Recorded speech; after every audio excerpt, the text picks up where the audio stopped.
샬롬, 주님의 평강이 여러분과 함께하기를 기원합니다. 오늘 성경 읽기와 말씀 묵상을 통해 하나님의 말씀을 깨닫는 지혜와 기도하고 간구하는 모든 것들 위해 응답의 열매가 충만하기를 소망합니다. 오늘 성경 읽기 내비게이션은 사무엘하 11장입니다.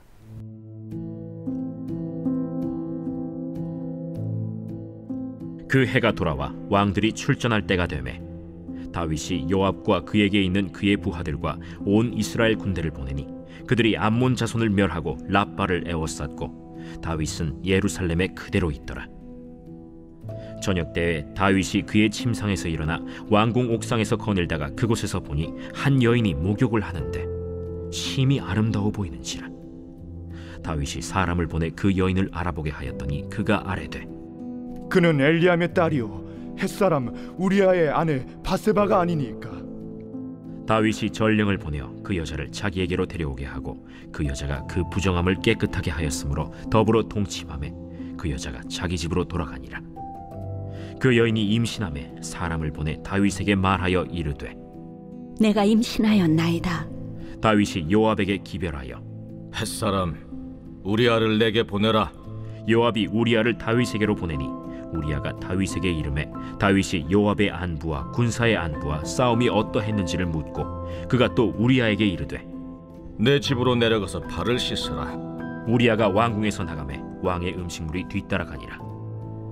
그러나 우리아는 집으로 내려가지 아니하고 왕궁 문에서 그의 주의 모든 부하들과 더불어 잔지라.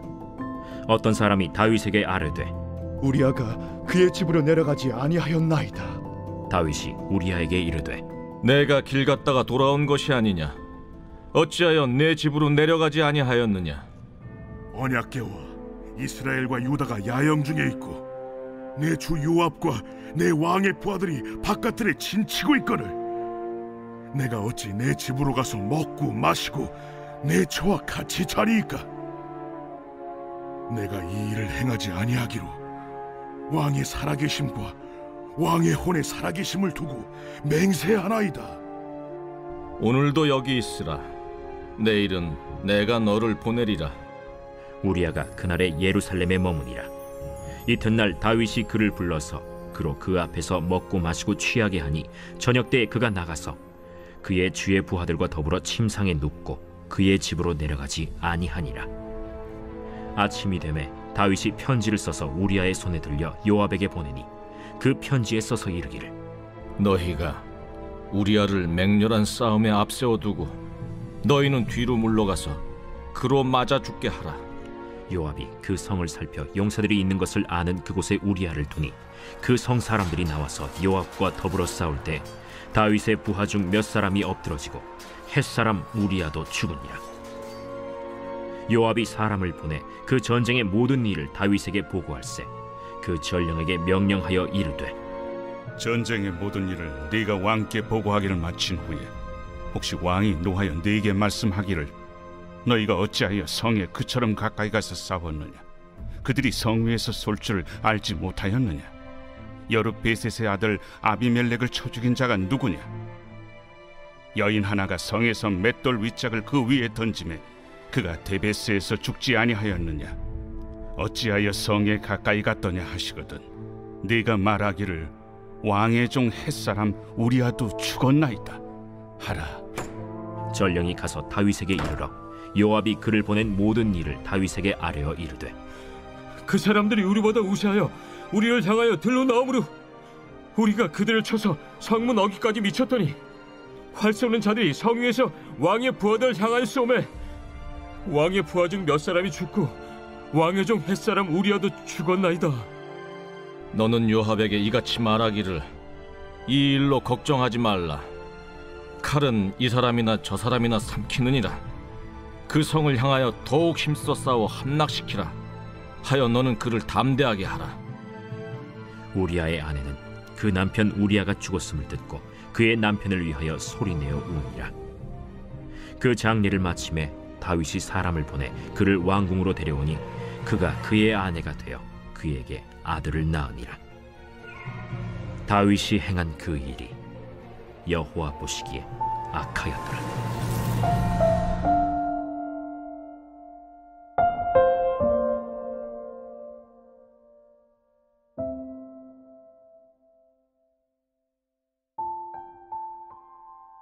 파렴치한, 염치를 모르고 뻔뻔스러운 사람을 말합니다.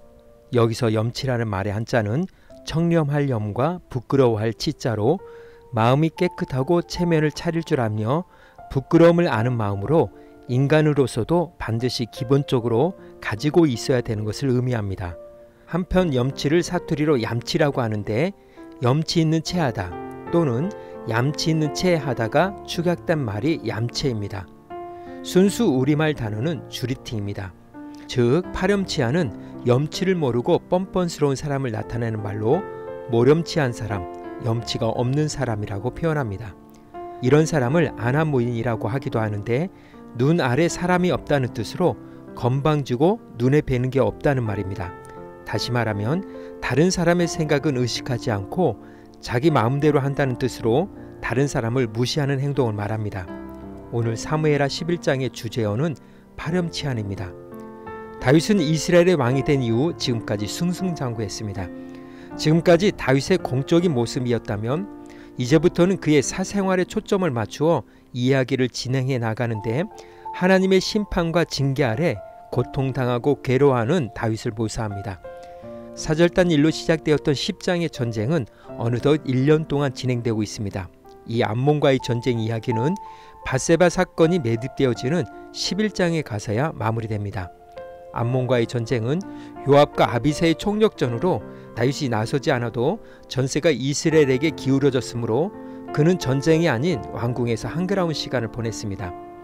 어느 날 무료했던 다윗의 시간에 그의 시선을 끄는 광경을 목격하게 됩니다. 바로 목욕하던 여인 밧세바였습니다. 그녀는 이스라엘의 유력한 유지 엘리암의 집안이자 다윗의 용장 우리아의 아내였는데 그녀의 아름다움에 한눈에 반해버린 다윗은 그를 범하고 맙니다. 얼마 후 다윗은 밧세바가 임신했다는 소식을 듣고 즉시 종을 보내 그녀를 취했습니다. 사무엘은 오래전에 이스라엘이 왕을 원할 때 왕은 그의 백성들에게서 끊임없이 빼앗을 것이라고 경고한 적이 있습니다. 그동안 다윗이 소유한 모든 것은 그가 취한 것이 아니라 그에게 주어진 것임을 저자는 강조해 왔습니다. 여호와, 요나단, 아비가일 등이 그에게 끊임없이 주어졌습니다. 다윗이 스스로 취한 것은 별로 없습니다. 그러나 지금 다른 상황이 벌어집니다. 이제부터 다윗은 사무엘이 경고했던 왕으로 전락합니다. 그는 어느덧 취하는 왕이 된 것입니다. 밧세바의 임신 소식은 왕으로서 모든 것을 취할 수 있는 권력을 가졌겠지만 요압의 병기든 그의 용장 우리의 아내라는 점과 우리아가 암몬과의 전쟁터에서 전투 중이라는 점에 있어서 왕으로서 수치스러운 일임은 부정할 수 없습니다. 얼마 전 사절단이 당한 모욕과 수치보다 더하면 더했지 덜하지 않는 일입니다. 다윗이 밧세바를 범한 일은 이미 엎드러진 물이었습니다. 그보다 더 중요한 사실은 상황을 대하는 그의 행동이었습니다. 그동안 해야 할 일과 있어야 할 자리를 분별하며 하나님의 의중을 묻고 그의 발에 맞추어 걸어왔던 다윗은 자신의 잘못에 대한 회개보다는 그의 막강한 권력을 이용하여 은폐하기에 급급합니다. 그의 은폐 계획은 전쟁터에 나가 있는 밧세바의 남편 우리아를 불러들여 선심을 쓰는 척하며 하사품으로 진수선찬을 내리고 그를 집으로 보내 부부 관계를 맺도록 하여 밧세바가 그의 아내를 임신한 것처럼 가장하려는 것이었습니다. 그러나 우리아가 다윗의 계획대로 움직이지 않습니다. 그는 다윗의 용장 30명 목록에 올라갈 정도로 대단히 영맹스러운 군인이었기 때문입니다. 다윗은 하나님의 기름 부음을 받은 자였지만 왕으로서의 염치를 잃어버림으로 이방인이었던 우리아만 못한 파렵치안으로 전락하게 되었습니다. 다윗은 우리아에게 거듭해서 집으로 내려가라고 했지만 그는 끝까지 집이 아닌 전쟁터를 선택했습니다. 정황상으로 볼 때 우리아는 다윗과 밧세바의 관계를 알고 있었으며 그들의 추한 관계에 섞이지 않기로 결단한 것으로 보입니다. 거짓말은 또 다른 거짓말을 만든다는 말처럼 다윗의 죄는 또 다른 죄로 이어졌습니다. 그의 첫 번째 은폐 작전이 실패로 돌아가자 이번에는 전쟁을 빙자하여 요압에게 우리아를 최전방에 투입하여 적절한 때에 죽이라는 교서를 우리아의 손에 쥐어 그를 전쟁터라는 사형장으로 보냈습니다. 전투를 빙자한 위장살인을 도모한 것입니다. 결국 우리아는 전장에서 전사하게 되었고 요압의 보고를 받은 다윗은 이번 일로 조금 더 걱정하지 말라고 위로하며 그들의 범죄를 합리화했습니다. 예전 같으면 하나님의 말씀의 기준에 선과 악을 판단했을 그가 이제는 자신의 입장에서 옳고 그름을 판단하는 자가 되어버렸습니다. 다윗이 밧세바를 빼앗는 것에 성공했을지 모르지만 하나님은 다윗이 행한 이 일을 아주 악한 것으로 여기셨습니다. 이 사건으로 우리아를 친 칼이 훗날 압살롬을 통해 다윗을 치게 됩니다. 다윗은 심은 대로 거두게 될 것입니다. 하나님과 사람들 앞에서 염치를 잃으면 아나무인격인 파렴치한이 될 뿐입니다. 오늘 구약성경 읽기 내비게이션은 사무엘하 11장 파렴치한이었습니다. 이 시간 기도의 자리로 나아갑니다. 다윗은 승승장구하며 평안할 때 하나님의 염치를 잃어버렸습니다. 그에게 왕은 자신이었고 모든 기준 역시 하나님의 우중을 생각하지 않고 아나무인격이 되었습니다. 그리하여 죄는 또 다른 죄를 낳게 되어 사망의 길로 걷게 되었습니다. 이 사망의 사슬을 끊을 수 있는 것은 하나님의 의중을 묻고 발맞추어 걷는 것뿐입니다. 말씀의 교훈을 생각하며 기도의 자리로 나아갑니다.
사랑의 하나님, 하나님과 사람들 앞에서 염치를 알고 염치를 세워나감으로 하나님의 거룩한 백성으로서 하나님을 영광에 내는 삶의 길을 걷게 하옵소서. 오늘은 이렇게 고백하며 나아갑니다. 믿음은 하나님과 이웃들 앞에 염치를 세우는 것입니다. 예수님의 이름으로 기도합니다. 아멘. 이제 음악이 마칠 때까지 자유롭게 기도합니다. 하나님께서 우리의 기도에 귀 기울여 주십니다.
우리의 기도를 들으신 하나님께서 오늘도 동행하십니다. 주님 안에서 성령의 새 역사를 쏘내려 가시길 축복합니다.